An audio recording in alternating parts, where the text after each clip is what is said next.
kita bawakan pagi ni dulu, iaitu segmen pembangunan masyarakat dengan bukan tajuknya pagi ni tu bantulah mereka. Jadi apa yang dimaksudkan dengan apa yang akan kita bawakan pada pagi ni, di mana tetamu kita akan menerangkannya lebih lanjut, iaitu yang telah pun berada di studio ni di sebelah Syarizan, iaitu Jenapi Jian dari pegawai dari Jabatan Pembangunan Masyarakat Japit. Selamat pagi dan sama bersama kita. Selamat pagi. Sudah lama tidak bersama ya. Okey, hari ini untuk kesekian kalinya kita akan memperkatakan mengenai bantulah mereka. Apa yang dimaksudkan dengan tajuk yang kita bawakan hari ini, bantulah mereka ini?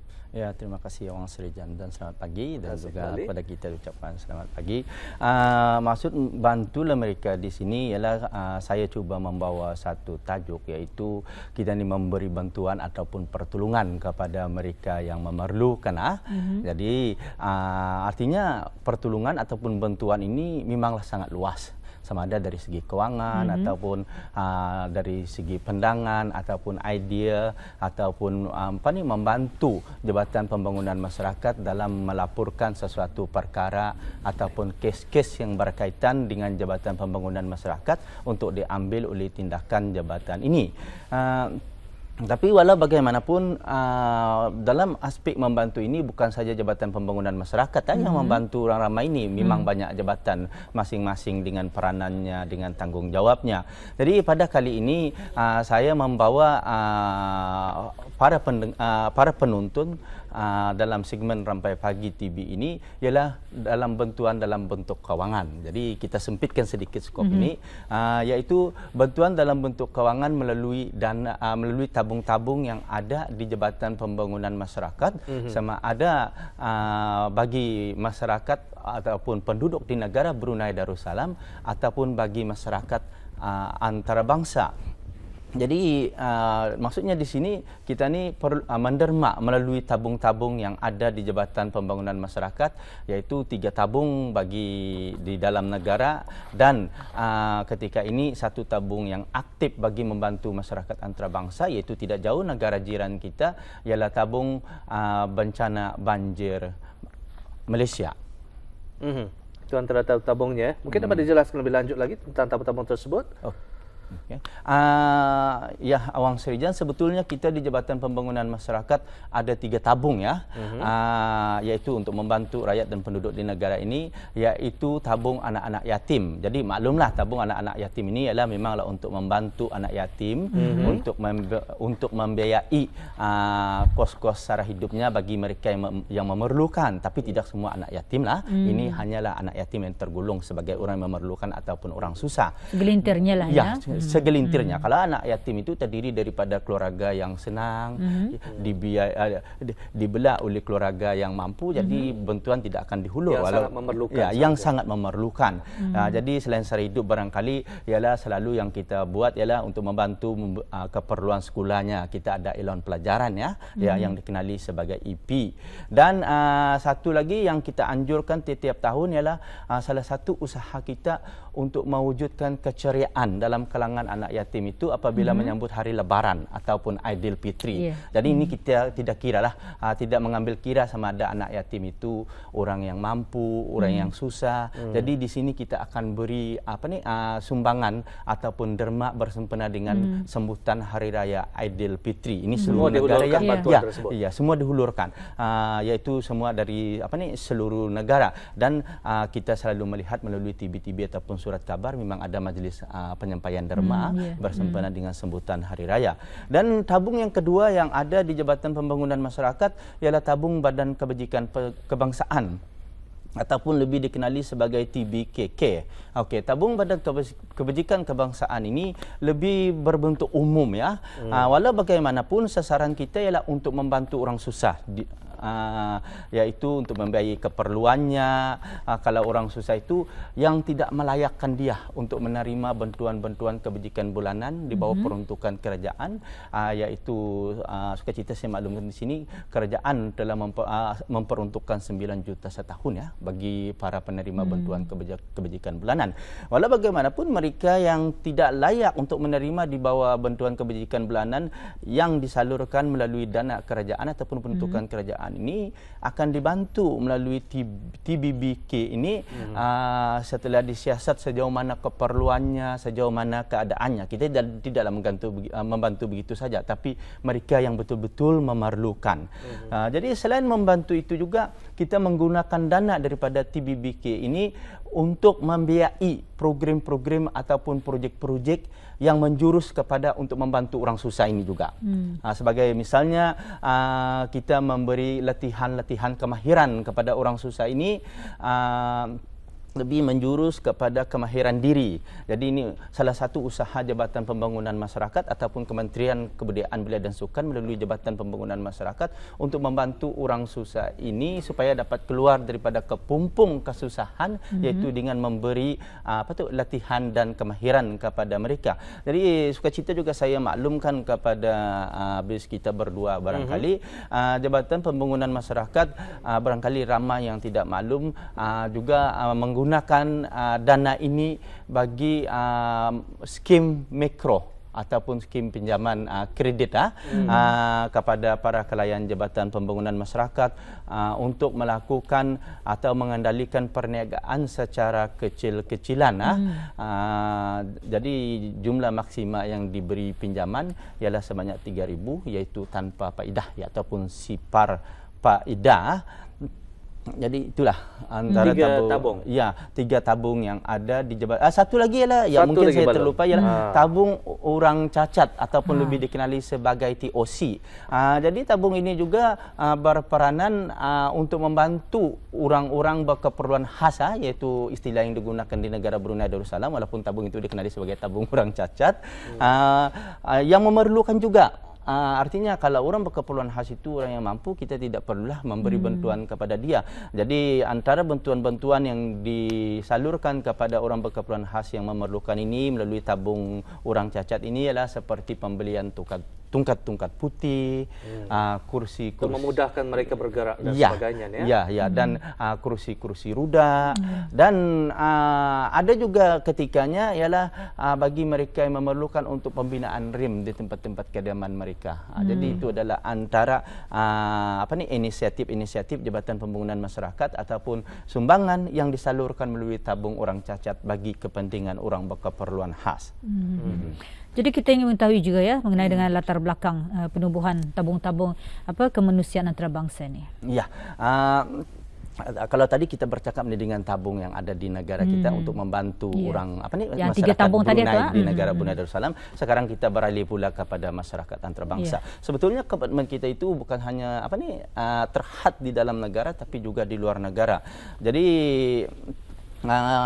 penubuhan tabung kemanusiaan antarabangsa ini adalah atas dasar pri-kemanusiaan dan rasa tanggungjawab negara Brunei Darussalam semata-mata untuk membantu meringankan kesengsaraan dan beban penderitaan rakyat yang ditimpa musibah di mana-mana negara di seluruh dunia tanpa kita ni mengira pahaman politiknya, apalagi pegangan kehidupannya. Jadi di sini kita membantu atas nama aspek kemanusiaan. Jadi mereka menerima musibah, sama ada musibah disebabkan oleh kejadian bencana alam ataupun juga mungkin bukan lagi mungkin memang ada, yaitu disebabkan oleh krisis politik yang berlaku di sesuatu tempat. Sebagai contohnya kita pun barangkali maklum ya, peperangan seperti di Timur Tengah, kita ada menubuhkan tabung penduduk Gaza, dan begitu juga di Somalia yang berlaku kekacauan, kita ada menubuhkan beban mereka ya, untuk meringankan beban mereka.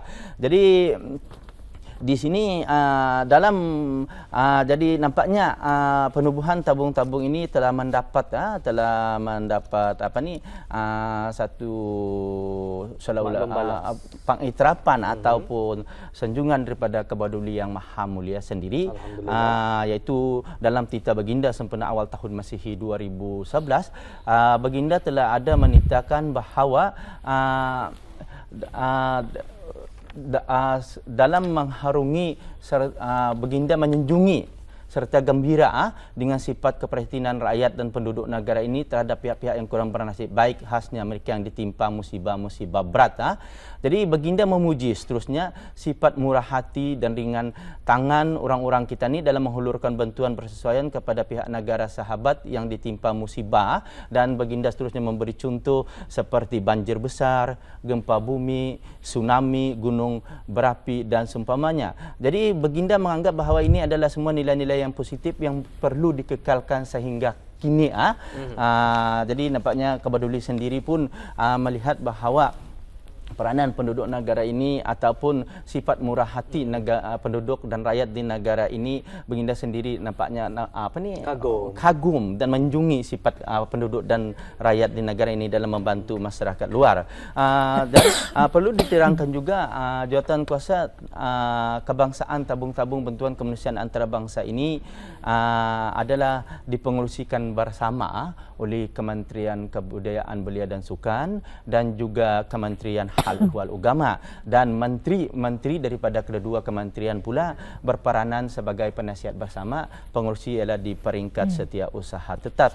Selain daripada itu, ahli-ahli bagi tabung-tabung kemanusiaan bantuan antarabangsa ini ialah terdiri daripada pelbagai kementerian dan jabatan-jabatan kerajaan dan juga syarikat-syarikat swasta, dan radio televisyen Brunei sendiri juga memainkan peranan dalam tabung bantuan kemanusiaan antarabangsa ini, seperti memberi promo melalui promo SMS, promo mengenai dengan supaya orang memberi sumbangan, dan begitu juga dengan syarikat-syarikat telekomunikasi di negara kita, iaitu seperti PCSB dan DST yang sama-sama mengendalikan khidmat SMS Brunei Parihatina untuk mengutip derma ini. Jadi derma-derma bagi tabung-tabung bantuan kemanusiaan antarabangsa ini dikutip dengan pelbagai cara. Sama ada barangkali Wang Srijan pun maklum dengan penempatan tabung-tabung di masjid-masjid, surau-surau, balai-balai ibadat, dan juga ada di tempat gedung-gedung perniagaan, begitu juga di institusi-institusi bank, dan tidak ketinggalan barangkali ialah mengenai dengan penganjuran acara-acara bertujuan untuk mengutip dana bagi membanyakkan lagi hasil kepada tabung-tabung berkenaan dengan adanya aktiviti-aktiviti tersebut. Seperti permainan golf, jualan amal dan sebagainya. Jadi itulah adalah antara latar-latar belakang tabung kemanusiaan antarabangsa. Kalau yang antarabangsa ini berapa jumlah tabung-tabung ini? Ini satu soalan yang sangat menarik ya. Sebetulnya sejak Kementerian Kebudayaan Belia dan Sukan menubuhkan tabung-tabung antarabangsa bermula pada tahun 1991. Ini tidak termasuklah sebelum ini, sebelum tahun-tahun berkenaan, kadang-kadang pihak Kementerian Hal-Ehwal Agama ada menubuhkan tabung juga, tabung antarabangsa. Jadi di bawah kendalian Kementerian Kebudayaan Belia dan Sukan dengan kerjasama Kementerian Hal-Ehwal Agama, setakat ini sebanyak 25 tabung sudah ditubuh, dan yang masih aktif ketika ini seperti yang bis kita maklum barangkali ialah tabung kemanusiaan bencana banjir Malaysia, iaitu kempen kutipan bermula pada 10 hari bulan Januari dan akan berakhir pada 9 April tahun ini. Dan pada ketika ini juga salah satu cara ataupun alternatif untuk memudahkan orang ramai untuk menyumbang kepada tabung berkenaan ialah pelancaran SMS Brunei Prihatin bagi tabung kemanusiaan bencana banjir Malaysia, dan masih aktif, baru saja dilancarkan dalam 3 hari bulan Februari lalu dan akan berakhir pada 8 Mac 2015. Jadi pelanggan-pelanggan daripada kedua perkhidmatan telekomunikasi berkenaan sama ada DST ataupun PCSB bolehlah menderma kepada tabung berkenaan dengan menaik bantu dan diikuti dengan jumlah derma. Mudah saja. Ya, dan barangkali suka cerita saya maklumkan Awang Srijan, sehingga kini sehingga kemarin jumlah kutipan tabung secara keseluruhan ialah 19 juta.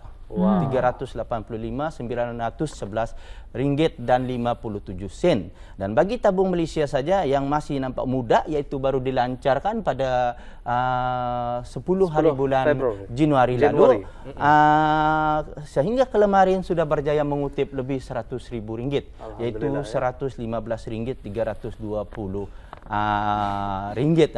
Jadi ini belum lagi kita doakan akan meningkat lagi pastinya. Ya, ini pasti akan meningkat lebih-lebih lagi apabila pihak-pihak berkenaan seperti kementerian-kementerian, jabatan-jabatan kerajaan, pihak nanti NGO, pihak swasta akan memberi sumbangan seperti yang saya terangkan tadi, mungkin melalui penganjuran aktiviti-aktiviti sukan, jualan-jualan amal, dan baru-baru ini kita sudah ada menerima permohonan-permohonan daripada pihak yang berkenaan untuk menganjurkan aktiviti-aktiviti amal bagi mengutip dana, bagi membantu saudara dan teman-teman kita di Malaysia. Ya.